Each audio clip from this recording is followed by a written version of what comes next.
Alien girl nearly loses arm for stealing water, but a human intervenes just in time. The twin sons of Kareth scorched the desert outpost until the sand itself seemed to writhe in agony. Water was rarer than gold here, rationed, guarded, and fought over like blood. Anyone caught stealing it paid with more than humiliation. That was why the alien girl's scream carried so far across the dust market. She was small for her kind, wiry but frail, her mottled blue skin smeared with dirt. A cracked water flask was clutched to her chest as two guards dragged her toward the punishment post. One of them already carried the execution blade, its edge glinting white in the unforgiving suns. "Thief!" the crowd chanted, half from duty, half from fear of not joining in. "Thief! Thief!" The girl's luminous eyes darted wildly, like a cornered animal's. She wasn't more than 16 by human standards. Yet the punishment for water theft was not adjusted for age. It was always the same, the hand or the whole arm. Marcus Hale had seen enough of Kareth's cruelty in his 2 years of posting here, but this still turned his stomach. He was just a logistics officer, not some lawbreaker's savior. Still, his boots carried him forward before his thoughts could catch up. "Stop." His voice cut through the chant. The guard stiffened. A human officer had spoken, and in this sector, humans ranked above almost every native species. The blade lowered, just slightly. "This is not your concern, off-worlder," growled the taller guard, his tusks flashing as he sneered. "The law is clear. She stole from the well." Marcus's eyes flicked to the flask. It wasn't even full. Barely a mouthful. "And you take her arm for that?" The guard's snarl deepened. That water was rationed. What is one arm against theft that could starve 10? The girl whimpered, struggling weakly. Her sleeve had already been torn to expose her thin, trembling limb. Marcus's chest tightened. He had seen soldiers lose arms in battle, screaming as they bled out. This wasn't justice. It was savagery dressed as order. He stepped closer. "Release her. I'll pay the debt." A shocked murmur rippled through the crowd. The guards exchanged glances. Finally, the shorter one barked a laugh. "Pay? For a thief." Marcus pulled the ration chip from his pocket. His personal supply was already stretched thin, but he didn't care. He pressed the chip against the guard's tally stick, the device flashing as it accepted the transfer. "That covers 10 flasks. More than enough for what she took." The blade hovered an inch above the girl's skin. Everyone waited for the tall guard's decision. He growled, then spat in the sand. "Take her, off-worlder. But her debt is yours now."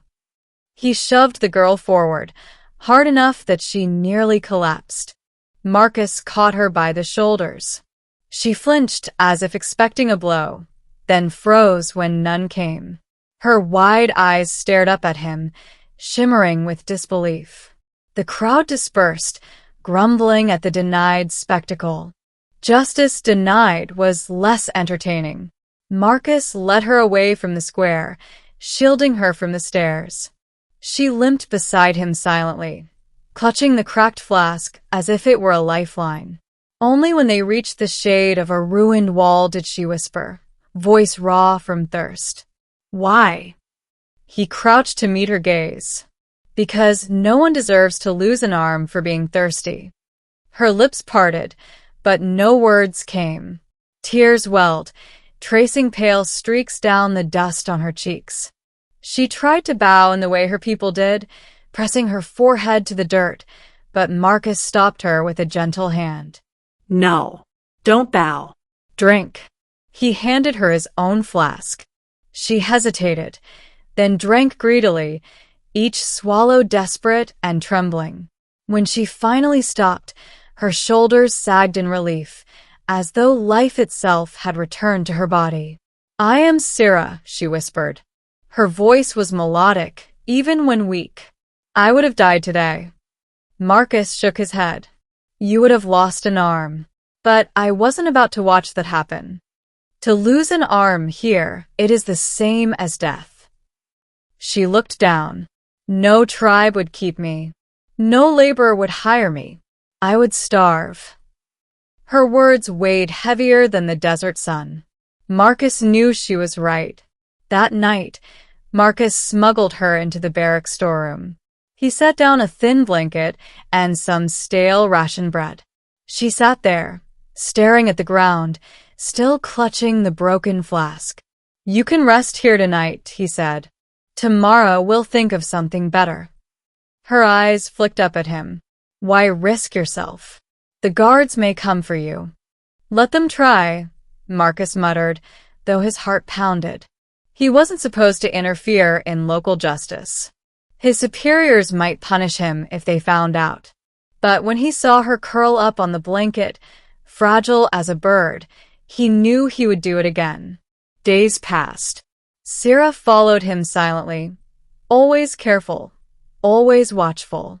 She patched uniforms with nimble fingers, scrubbed supply crates, even repaired broken canteens.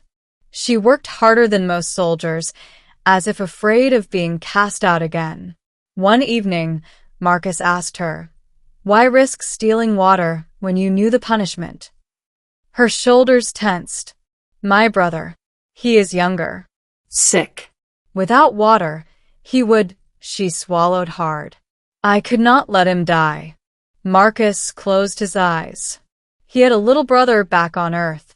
He imagined him wasting away in the desert heat, lips cracked, begging for water. He clenched his fists. "You won't have to steal again," Marcus promised. "I'll make sure of it." But word of his defiance spread. The guards began to sneer when he passed, muttering about soft-hearted humans who meddled in rightful justice. One night, he returned to the storeroom to find it ransacked, Syrah gone. Panic surged through him. He searched the outpost until dawn, following whispers and shadows. Finally, in the marketplace square, he saw her again, dragged once more toward the punishment post. This time, the guards looked eager to finish what they had started. "The off-worlder cannot protect you twice," one jeered, raising the blade. Marcus didn't think. He shoved through the crowd, fury blazing. "Touch her, and you answer to me." The guards sneered. "Interfere again, human, and it will be your arm we take." "Try me." Marcus's voice shook with steel. The crowd hushed. The guards hesitated. A human officer standing against them was dangerous, too dangerous. If they maimed him, the garrison commander would demand blood in return. Growling, the guards shoved Syrah toward him. "She's yours, off-worlder. But when she steals again, her blood will be on your hands." Marcus caught her as she stumbled, trembling against him. His anger only deepened. From that day, he hid her no longer. He brought her openly into the barracks, dared anyone to challenge it.